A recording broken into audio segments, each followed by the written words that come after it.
দফায় দফায় চলছে ইরান ও যুক্তরাষ্ট্রের পারমাণবিক কর্মসূচি নিয়ে পরোক্ষ আলোচনা। আগের দুইবারের মতো এবারও মার্কিন প্রেসিডেন্ট ডোনাল্ড ট্রাম্পের বিশেষ দূত স্টিভ উইটকফ ও ইরানের পররাষ্ট্রমন্ত্রী আব্বাস আরাকচির মধ্যে সরাসরি কোনো আলোচনা হয়নি। শনিবার ২৬ এপ্রিল ওমানের রাজধানী মাস্কাটে তেহরান ও ওয়াশিংটনের মধ্যে ৬ ঘণ্টাব্যাপী আলোচনা হয়। বৈঠক শেষে উভয় পক্ষের প্রতিনিধি নিজ দেশে ফিরে গিয়ে আরও অভ্যন্তরীণ পরামর্শ নেওয়ার সিদ্ধান্ত নিয়েছে। ইরানের জাতীয় টেলিভিশন IRIB জানিয়েছে, বিশেষজ্ঞ পর্যায়ের আলোচনায় পারস্পরিক প্রত্যাশা ও দাবি দেওয়া বিস্তারিতভাবে উপস্থাপিত হয়েছে।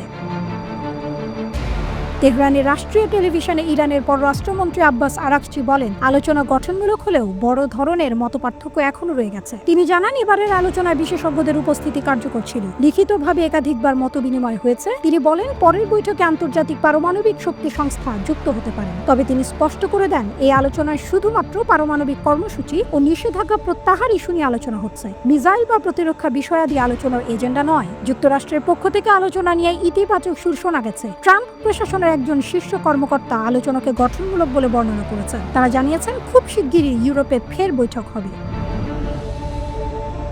ওমানের পররাষ্ট্রমন্ত্রী জানিয়েছেন, চতুর্থ দফার আলোচনা আগামী শনিবার অনুষ্ঠিত হবে। স্থান ও সময় নির্ধারণ করে পরে জানানো হবে। যুক্তরাষ্ট্রের সঙ্গে আলোচনায় তেহরানের রাস্তায় সাধারণ মানুষের মধ্যে মিশ্র প্রতিক্রিয়া লক্ষ্য করা গেছে। কেউ কেউ আশা দেখছেন, আবার কেউ মার্কিন উদ্দেশ্যের বিষয়ে সন্দেহ প্রকাশ করছেন। এক ইরানি নারী বলেন, আমি নিশ্চিত কোনো চুক্তি হবে না, কারণ কিছু লোক আছে যারা চায় না এটা হোক। এতে তাদের স্বার্থ নেই। আসলে চুক্তি না হলে আমার মনে হয় যুক্তরাষ্ট্র নিজেই লাভবান হবে। বিশেষজ্ঞদের মতে, দীর্ঘদিনের পারমাণবিক উত্তেজনা ঘিরে চুক্তির সম্ভাবনা তৈরি হলেও মতপার্থক্য ও পারস্পরিক অবিশ্বাস এখনও প্রধান বাধা হয়ে আছে।